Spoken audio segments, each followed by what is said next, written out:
بسم اللہ الرحمن الرحیم۔ اللہ تبارک تعالیٰ کے نام سے شروع جو بڑا مہربان اور نہایت رحم کرنے والا ہے۔ ناظرین محترم، دنیا کے جن شہروں کی عزت و تکریم ہے ان میں سے ایک شہر یروشلم یعنی بیت المقدس ہے، جو کہ مسلمان، یہودوں اور عیسائیوں کے لیے یکساں باعث عزت و احترام ہے۔ یروشلم بمعنی خدائی حکومت ہے۔ اس کا نام مزار تخت داؤد اور حضرت عیسیٰ علیہ السلام کی تبلیغی کاوشوں کے نشانات ملتے ہیں۔ ان کے علاوہ حضرت انبیاء کرام کی یادگاریں اور آثار بھی موجود ہیں، جنہوں نے بنی نوع انسان کو بھلائی اور نیکی کی راہ سے دکھائے۔ یروشلم سرد پہاڑوں کے درمیان واقع ہے۔ اس کے کئی نام ہیں۔ بیت المقدس سنہری شہر یا امن کا شہر بھی کہلاتا ہے، لیکن تاریخی لحاظ سے بمشکل 10 دن گزرے ہوں گے جن کے دوران جہاں کے باشندوں کو امن و سکون دیکھنا نصیب ہوا ہو۔ نوع انسانی کی خون آشام تعریف اپنے آپ کو مذہبی روپ میں بار بار دہراتی رہی ہے۔ یہاں ہونے والی لڑائیوں کا شمار ممکن نہیں، اور یہاں مرنے والے اور مجروح ہونے والوں کی گنتی انسانی ذہن کو تھکا دے گی۔ بیت المقدس کی تاریخ اتنی ہی قدیم ہے جس قدر نظر انسانی اور اس کی تعریف۔ یہ مقدس شہر کتنی بار اجڑا اور پھر اسی تباہی کے ساتھ آباد ہوا۔ حملہ آوروں نے کئی بار اس کی اینٹ سے اینٹ بجا دی، مگر آباد کاروں نے پھر سے اس سے جوش و خروش سے تعمیر اور مرمت کے اندر حصہ لیا۔ یہودی اس شہر کو خدائے مسکن کہتے ہیں۔ ان کا عقیدہ ہے کہ یہ شہر قیامت تک قائم رہے گا۔ روما کے مختلف اتھاریوں کا یہی عقیدہ ہے۔ اس شہر میں اسلامی، مسیحی اور اسرائیلی تاریخی آثار بکثرت ہیں۔ سب سے پہلے حضرت داؤد علیہ السلام نے اس شہر کو فتح کرکے اپنا دارالسلطنت بنایا۔ بعد ازاں ان کے بیٹے حضرت سلیمان علیہ السلام نے یہاں تعمیر کیے۔ رفتہ رفتہ یہ شہر مذہبی اور روحانی مرکز کی حیثیت اختیار کر گیا۔ حضرت سلیمان علیہ السلام کے بعد اہل بابل یہاں قابض ہو گئے، اور پھر یہودی اور بعد ازاں یونانی اس پر قابض ہو گئے۔ چنانچہ پھر اس کے بعد یہودی دوبارہ اس پر قابض ہوئے۔ ان کے بعد رومیوں نے اس شہر پر قبضہ کر لیا۔ چنانچہ 637 عیسوی میں عرب مسلمانوں نے رومیوں کو عبرتناک شکست دینے کے بعد یروشلم کو فتح کیا، اور 450 سال تک یہاں شہر امن و سکون کا گہوارہ بنا رہا۔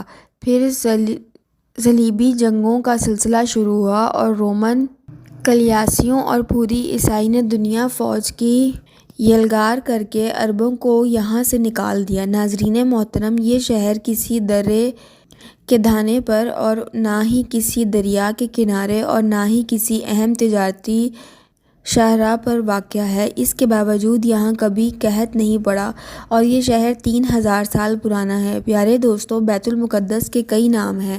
مختلف قوموں نے اپنے عقیدے کی بنا پر اس میں مختلف ناموں سے نوازا ہے۔ یہودی اور عیسائی آج بھی اسے یروشلم کہتے ہیں، اور سب سے پرانا نام جیوس ہے۔ یروشلم کا نام حضرت داؤد علیہ السلام کے عہد کے اندر اختیار کیا گیا، لیکن مسلمانوں نے ہمیشہ اسے بیت المقدس یعنی کہ متبرک گھر یا بیت المقدس یعنی پاک مقام کے نام سے پکارا ہے۔ پیارے دوستوں، یہ بات بھی یاد رکھیں کہ حدیث شریف میں ہے کہ بیت المقدس کعبہ معظمہ کے 40 سال بعد مرز وجود کے اندر آیا۔ اس بنا پر دنیا کا کوئی مقام بیت المقدس سے قدیم اب تک معلوم نہیں ہوا۔ ناظرین محترم، اب بات کرتے ہیں کہ اسرائیل نے تحریک سعودیت کا آغاز کیوں کیا، اور بیت المقدس کے حوالے سے وہ ہمیشہ مسلمانوں سے جھگڑا کیوں کرتے رہتے ہیں۔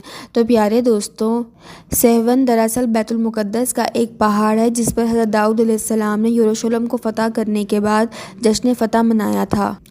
چنانچہ بنی اسرائیل اسی نسبت سے سہمون کو مقدس سمجھتے ہیں اور یروشلم کو دختر صہیون کے لقب سے یاد کرتے ہیں۔ تحریک سعودیت کا مقصد کھوئی ہوئی ریاست صہیون اور یروشلم کو دوبارہ حاصل کرنا اور ہیکل سلیمانی کی از نو تعمیر کرنے ہیں۔ ناظرین محترم، اگر اسلامی نقطہ نظر کے اعتبار سے دیکھا جائے، حضور سرور عالم صلی اللہ علیہ وسلم نے جہاں اپنی مسجد نبوی اور مسجد حرم کے فضائل بیان فرمائے ہیں، وہاں مسجد اقصیٰ کے فضائل بھی بتائے ہیں، اور حضور اکرم صلی اللہ علیہ وسلم معراج کی رات بیت المقدس کے اندر تشریف لائے اور تمام انبیاء کرام کی امامت فرمائی۔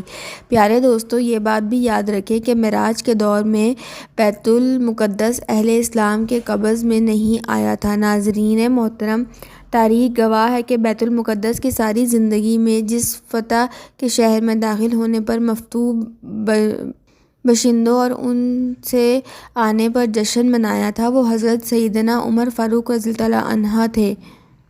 جی ہاں ناظرین محترم، حضرت عمر رضی اللہ عنہ کے دور مقدس کے اندر ہی بیت المقدس کو فتح کیا گیا۔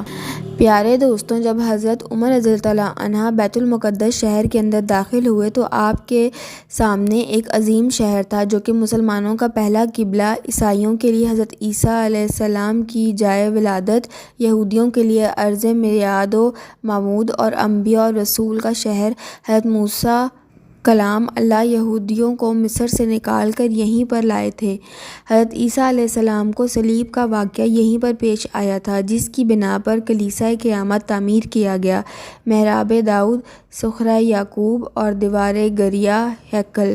سلیمانی العرض اس شہر کے در و دیوار پر روحانیت کی تاریخ نقوش تھی۔ معراج پر ان حضرت صلی اللہ علیہ وآلہ وسلم یہی تشریف لے گئے تھے اور یہیں آپ صلی اللہ علیہ وآلہ وسلم کی امامت میں جلیل القدر انبیاء کرام نے نماز پڑھی تھی۔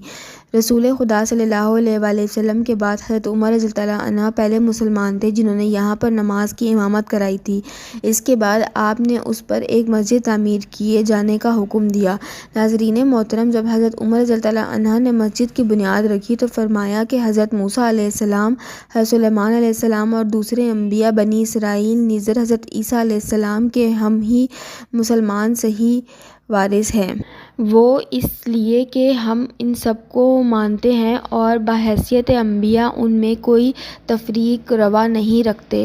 ناظرین محترم، اس نظریے کے اعتبار سے دیکھا جائے تو مسلمان ہی بیت المقدس کے حقیقی وارث بنتے ہیں، کیونکہ مسلمان حضرت موسیٰ علیہ السلام کو بھی مانتے ہیں اور حضرت عیسیٰ علیہ السلام کو بھی مانتے ہیں، جبکہ یہودی حضرت موسیٰ علیہ السلام کو تو مانتے ہیں لیکن حضرت عیسیٰ علیہ السلام کو اللہ کا نبی نہیں مانتے، اور عیسائی حضرت عیسیٰ علیہ السلام کو اللہ کا بیٹا مان کر اللہ تبارک تعالیٰ کی توحید کی منکر ہیں، جبکہ یہودی حضرت عیسیٰ علیہ السلام کو اللہ کا بیٹا مان کر اللہ تبارک تعالیٰ کی توحید کے منکر ہوئے، اور یوں یہ دونوں قومیں دین اسلام سے خارج ہو گئیں، یعنی اپنے اپنے نبی کی تعلیمات سے پھیل گئیں۔ چنانچہ جب یہ لوگ اپنے نبی کی تعلیمات سے ہی پھر گئے تو پھر بیت کے وارث کس طرح سے ہو سکتے ہیں، جو کہ خاص ان لوگوں کے لیے ہے جو اپنے اپنے نبی کی تعلیمات پر عمل پیرا ہیں، جبکہ مسلمان حضرت موسیٰ علیہ السلام کو اللہ کا نبی اور حضرت عیسیٰ علیہ السلام کو بھی اللہ کا نبی مانتے ہیں، اور حضرت عیسیٰ علیہ السلام کو بھی اللہ کا نبی مانتے ہیں